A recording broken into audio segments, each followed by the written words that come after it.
BRS ప్రభుత్వ హయాంలో జరిగిన విద్యుత్ అక్రమాలపై జ్యుడిషియల్ కమిషన్ విచారణ వేగవంతం చేసింది. యాదాద్రి, భద్రాద్రి థర్మల్ పవర్ ప్లాంట్ల నిర్మాణంలో ఛత్తీస్గఢ్తో చేసుకున్న విద్యుత్ కొనుగోలు ఒప్పందంలో అవకతవకలపై విచారిస్తున్నారు. వచ్చే వారం నుంచి సంబంధిత అధికారులకు నోటీసులు జారీ చేయాలని జస్టిస్ నరసింహారెడ్డి కమిషన్ నిర్ణయించినట్లు తెలుస్తోంది.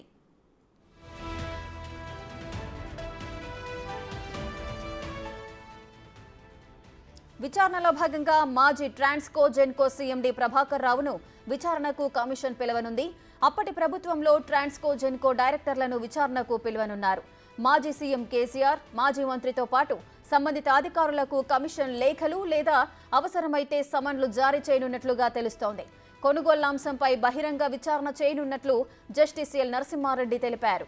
గత ప్రభుత్వం విద్యుత్ వ్యవస్థల కారణంగా 81,516 కోట్ల అప్పు అయింది. దీంతో పాటు 50,275 కోట్ల నష్టాల్లో ఉన్నట్లు కమిషన్ చెబుతోంది.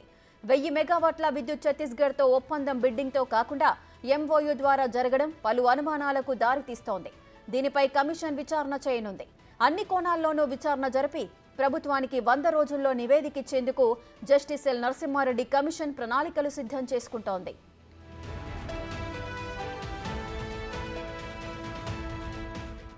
రెడ్డిగా బీఆర్ఎస్ ప్రభుత్వ హయాంలో జరిగిన విద్యుత్ అక్రమాలపై జ్యుడిషియల్ కమిషన్ విచారణ వేగవంతం చేసింది.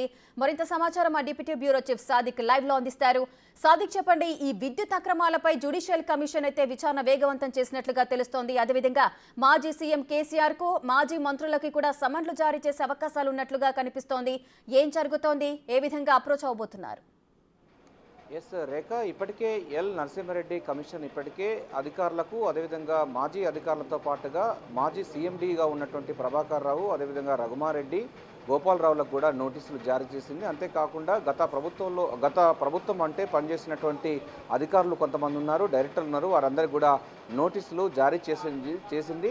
వారు లిఖితపూర్వకంగా ఆ వారం రోజుల్లోగా పూర్తి స్థాయిలో కూడా నివేదిక అంటే లిఖితపూర్వకమైనటువంటి వివరణ ఇవ్వాలని కూడా జస్టిస్ నరసింహారెడ్డి కమిషన్ అయితే ఆదేశాలు జారీ చేసింది. ప్రధానంగా చూసినట్లయితే అటు థర్మల్ పవర్ సంబంధించిన విషయాల్లో యాదాద్రి, భద్రాద్రితో పాటుగా ఛత్తీస్గఢ్తో జరిగినటువంటి విద్యుత్ కొనుగోలులో భారీ అక్రమాలు జరిగిందని కూడా కాంగ్రెస్ మొదటి నుంచి ఆరోపిస్తుంది. ప్రభుత్వం ఏర్పడిన తర్వాత విద్యుత్ కొనుగోలు, అదేవిధంగా ప్లాంట్ నిర్మాణంలో కాంపిటేటివ్ బిడ్డింగ్స్ చేశారు. కాకుండా కేవలం నామినేటెడ్ సంబంధించినటువంటి వాటితోని ఎందుకు ఇవ్వాల్సి వచ్చిన దానిపైన కూడా ప్రభుత్వం చాలా సీరియస్గా రియాక్ట్ అయింది. అందులో భాగంగానే జస్టిస్ నరసింహారెడ్డి కమిషన్ వేయడం జరిగింది. వారు కూడా వెంటనే పనులు ప్రారంభించడం జరిగింది. 100 రోజుల్లో పూర్తి నివేదిక ప్రభుత్వానికి అందజేయాల్సిన అవసరం ఉన్న నేపథ్యంలో నిన్న తాజాగా మాజీ డైరెక్టర్లతో పాటుగా ప్రస్తుతం ఉన్నటువంటి అధికారులందరికీ కూడా నోటీసులు జారీ చేయడం జరిగింది.